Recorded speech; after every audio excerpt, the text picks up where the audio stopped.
Chinese State Councillor and Foreign Minister Wang Yi is in Germany ahead of a China-EU high-level strategic dialogue meeting in Brussels. Why is he there, and are Germany and China of one mind when it comes to responding to the fallout of President Trump's America First? And as yet another World Tobacco Day recedes into the distance, why is China still lagging behind the world in getting its citizens to give up the weed? Welcome to The Point, live from Beijing. I'm Li Xin.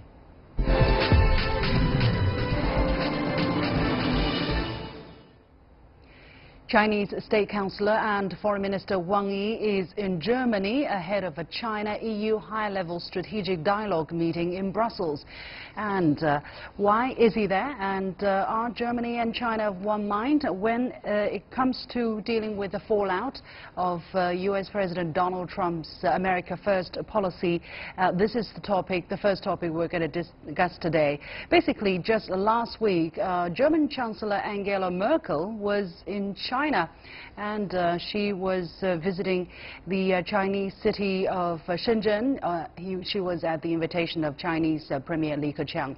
Meanwhile, the EU is bracing itself for a trade war with the U.S. after the U.S. rebuffed Europe's demands for a permanent exemption from new metal tariffs and will start imposing tariffs on European steel and aluminum starting June the 1st.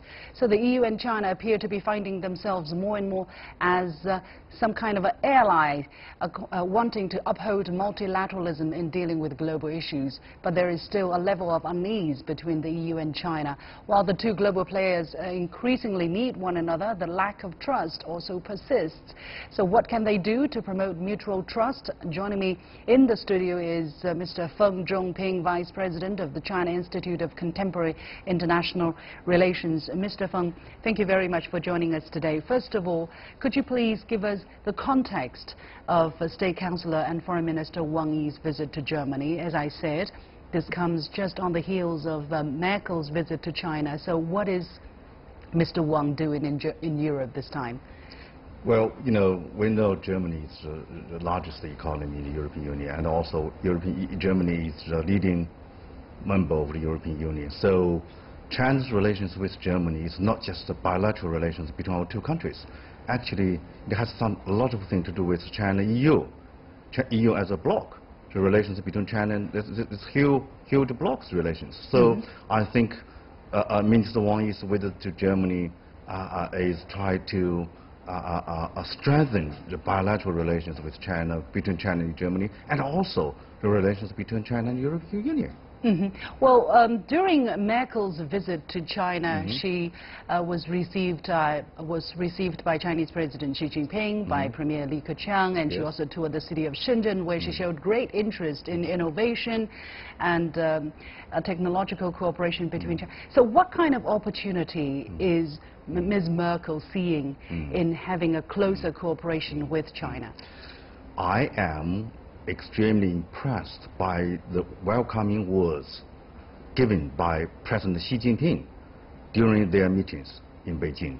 You know, President Xi told Chancellor Merkel, you know, we welcome Germany to seize opportunities created by the new round of China's opening up.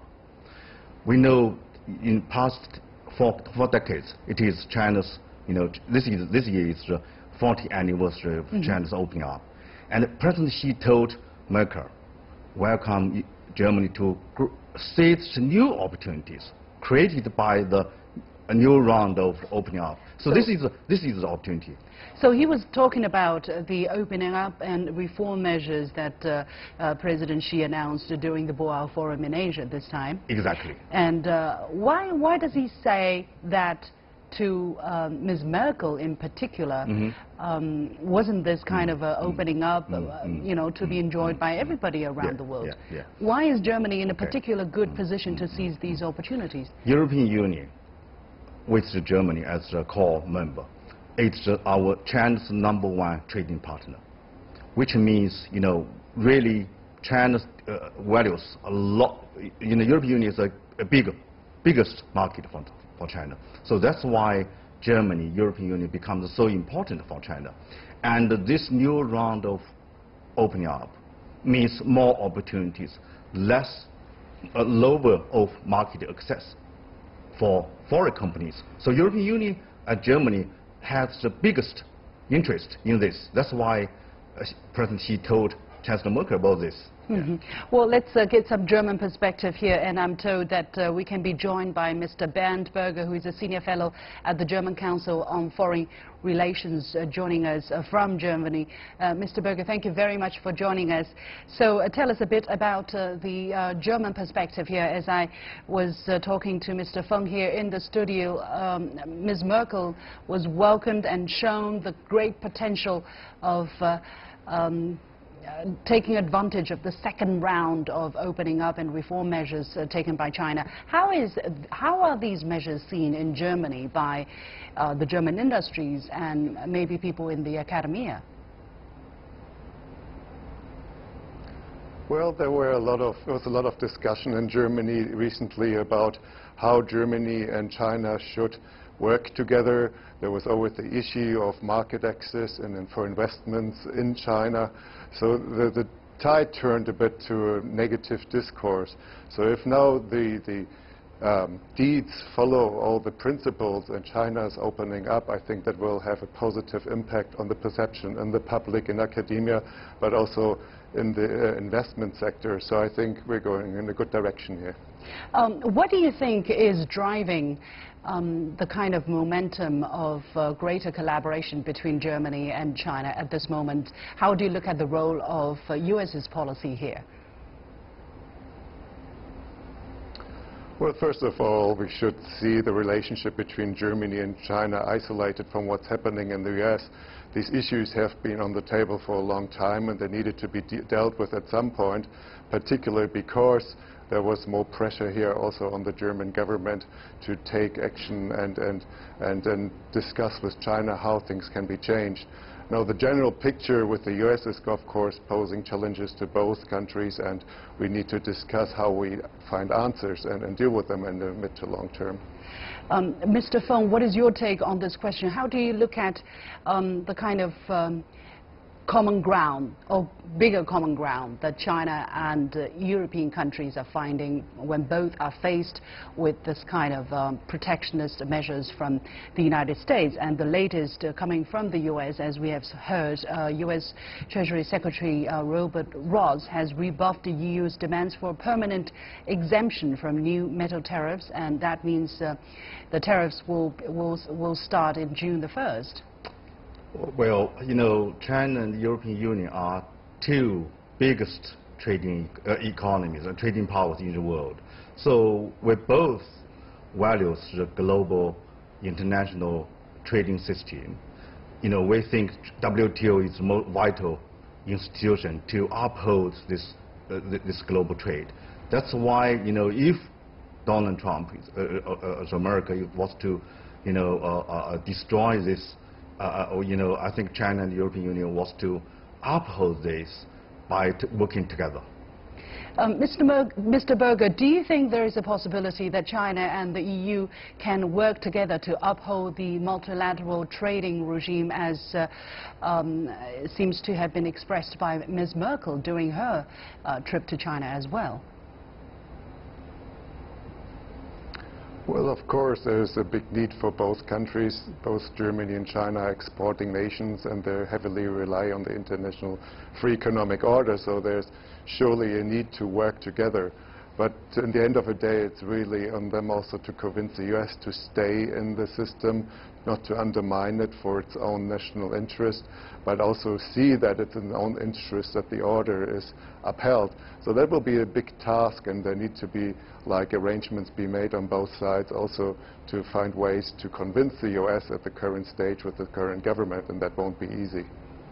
Do you think there is increased will on the part of the German government, at least, to work closer with the Chinese government so that both countries can better take advantage of the interaction or the possible dovetailing of their development policies, such as Germany Industry 4.0 and Made in China 2025? Well, I think if the parameters are right, there's always been a good cooperation between Chinese and German industries.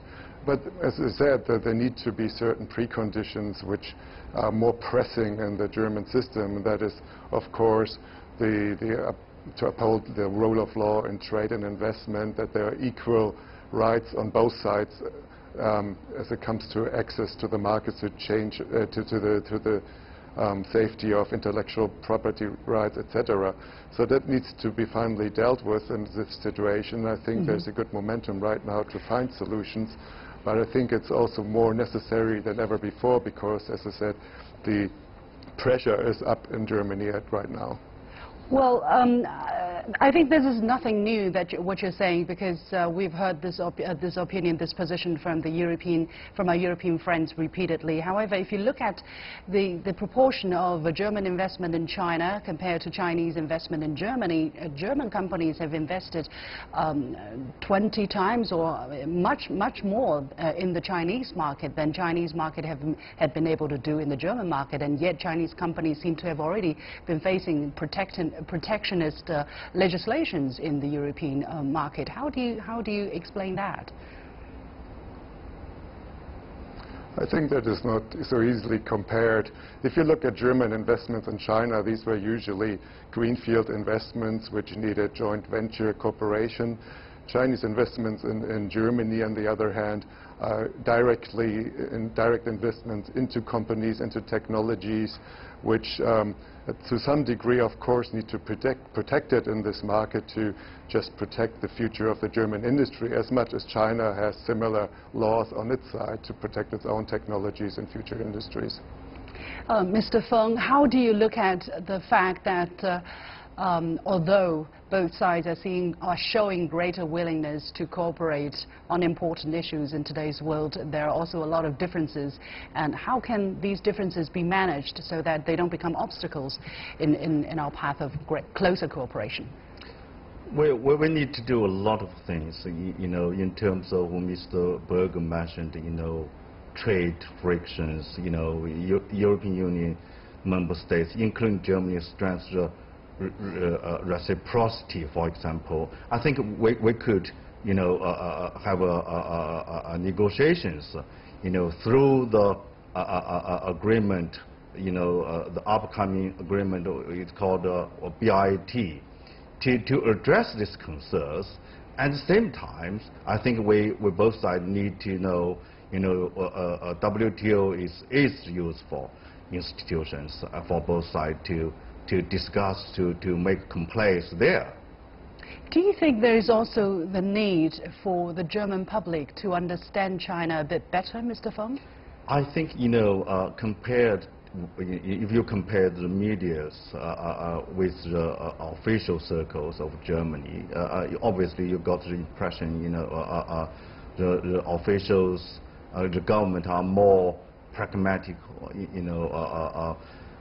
but look at the media, still a lot of, discussions which I think are not fair.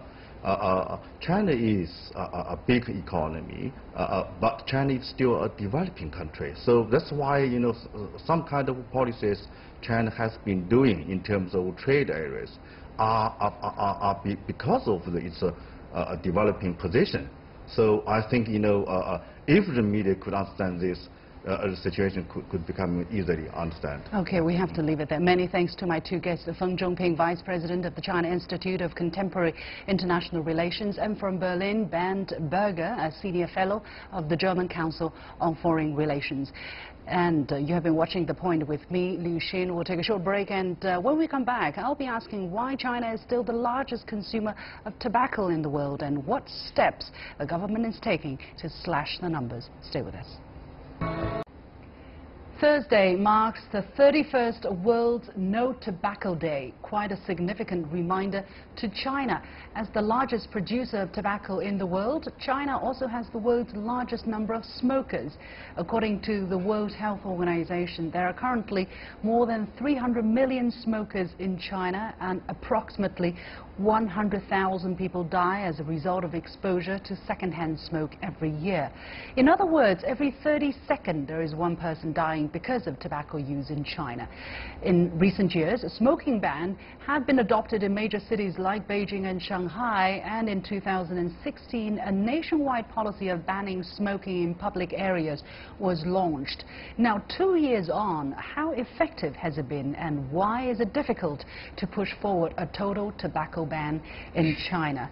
To discuss this topic, I have somebody who has been a 27-year tobacco control activist in China, Professor Gregory Tsang. He has seen it all in China. Professor Tsang, thank you very much for joining us. You're welcome. First of all, tell us where we are at this moment. I mean, as I said, we have this nationwide ban on smoking in public areas, but how is the implementation so far? As a matter of fact, as an observer and activist in the field, I've seen China has made tremendous progress in the past 20 years or so. However, the job remains to be done much further. For example, China joined WHO's Tobacco Framework Convention in 2005. There are 5 areas to get it done thoroughly. China has not done much at all. Let me list them very quickly. Number one, we need a nationwide ban of smoking in public places. Mm-hmm. China doesn't have that regulation yet. There are cities having some kind of a design, but it's not done properly. Second is China has... So we have that policy, but it's not properly implemented. Is that what you're saying, or do we not have that policy at all? We have a policy, but it's not covering all the territories. Okay. It only covers major cities? Yeah, something like the 100+ cities. Mm. And the second, of course, tobacco smoking has not been labeled as a chronic addictive disease to qualify for medical coverage. And also, China doesn't have a strong smoking cessation programs to help smokers quit. That's another drawback. Thirdly, we should have graphic warnings on tobacco packages. More than 100 countries have already done that, but China has not yet. Okay. So that is to discourage people from smoking and looking at those terrible pictures. Sure. Sure. Oh, okay, so this is where we are at this moment. But let's first take a look at what we have traveled, what we have come from. 27 years ago, what was the picture? What got you into actively trying to control tobacco in China? Obviously, I see tobacco control as an urgent and important task to be performed in China because its negative impact, the smoking tobacco epidemic, is strong and very damaging to the health of people in China today. And 27 years ago, what was it like? I spotted that necessity, that's right, 27 years ago. So I decided that it's time for me to do something about it. So I do possess the readiness, the preparedness, the also capacity to do a good job. So I have set it out as my target, my concentration, as ambition for the past 27 years. Yeah, but what was it like in China? How many more people were smoking? Why so many people were smoking? Well, smoking is something that grows strongly for 2 reasons. One, of course, they are allowed to smoke without restriction. The government doesn't have enough... didn't or doesn't? They didn't. They didn't have the constraints. They didn't have the limitations. So they, for example, if a person smokes at home, for example, if you happen to be a husband or father, do you think the kids and the wife would be able to stop you from smoking? The answer is no, negative. For the same reason, for example, a VIP or a top man in his organization or government agencies, they smoke, their subordinates would not come forward and say, Gregory Tsang, stop smoking. So they are given the chance to go further the wrong direction. Then, of course, as I mentioned earlier, those things to be done by WHO. There are 2 other important measures taken. One is we have to have a total ban on illegal promotion of tobacco sales. And the last one is also important. We have to raise the tobacco taxes at the price of cigarettes to discourage youth, workers and farmers from smoking. Right. If the price is low, everybody can get to that easily. So that is the situation in China today. But I think some progress has been made. I mean, we have to acknowledge that 27 years on. For instance, I don't see any explicit tobacco advertisement in China anymore, maybe in some places in hidden ways. What has been done by the Chinese government? You're absolutely right. China has done quite a bit to promote tobacco control in different directions. For example, Beijing claims to be the most serious, has most serious sanction on tobacco smoking in public places several years ago. This began. But again, it's a matter of implementation. For example, today, if you go to a restaurant in Beijing or elsewhere, I just came back from Nanning, attending a seminar, I could see people smoke in restaurants. And everyone else on the table would not do anything to stop them from smoking. I step and say, stop smoking. So it's a matter of do the job thoroughly, not just put a regulation on paper. But that's it's not enough. I understand, and actually, I also noticed similar phenomena if I go, for instance, in a pub or in a restaurant in Beijing. I would see people lighting up a cigarette. And whose job is it, however? Because you can't have a government official watching over it. You can't have a police doing this job. And the restaurant owners obviously is not going to, unless they are a tobacco control activist, they are not going to drive out potential customers. So what really has to be done? Who as a matter of fact, when the regulations were put forward in Beijing, for example, they are regulations to punish the smokers who are violating with this suggestion. The question is still how to get it done. For example, you should have a good system to report those violators, for example, taking a picture and so on, and then you should have follow-up to come in to really punish the offenders. Of course, in a restaurant, those guys who came in as a customer are already gone. Then you pin the responsibility on the restaurant owners themselves. So we need things to be done thoroughly, not just a suggestion. So in that area, in China today, everywhere else, need much further improvement. What are the factors that are preventing a better job from being done here? I mean, there is so much call for tobacco control, also the chronic disease as a result of smoking, also taking heavy toll on China's public health sector and finances. And yet, what factors are preventing both the Chinese and the Chinese public, the Chinese government and the public, from going all out to okay, let me mention those at different levels. For example, the government, as I mentioned earlier, should have a regulation in place. Then with a implementation arrangement to follow that regulation, be able to enforce forcefully, which is not happening today. Secondly, why not? They don't take the thing seriously enough to do it as a top priority for one reason or another. And then, of course, the smokers themselves, they don't follow the regulations. You know, they have an urge to smoke. They just do it in restaurants. And another reason is non-smokers around them. They don't stand up and say, you stop. They don't able to put pressure on the smokers on the spot. So a combination of all this, traditions, regulations not followed, don't have self-discipline. So this combination itself is a strong urge to keep on smoking without being stopped effectively. How can the government do a better job than in balancing the different interests? For instance, tobacco industry is a very big taxpayer, right? So the government has to take care of the many people who are in this industry, whose jobs are on the line, and also a big source of revenue. And on the other hand, to protect people's health. Are there better practices in other countries that can be learned? For example, it is an argument put forward by tobacco industries that we produce so many jobs, we have so much revenue coming from tobacco sales. But based on statistics, based on research done by scientific entities, there's enough proof over and over again the gain from the tobacco revenue cannot offset the damages caused in China, everywhere else, socially, economically. So we cannot buy the idea that let's promote tobacco industry to get things, to get revenue coming from the source. So this is, first of all, government should take up the first and foremost to have allow people to go to smoke cessation services, and also to stop selling cheap cigarettes, and to put graphic designs on the tobacco packages, and so on. And secondly, I'd like to see health workers themselves to be good examples. Also, VIPs in China, celebrities themselves, they are non-smokers to begin with.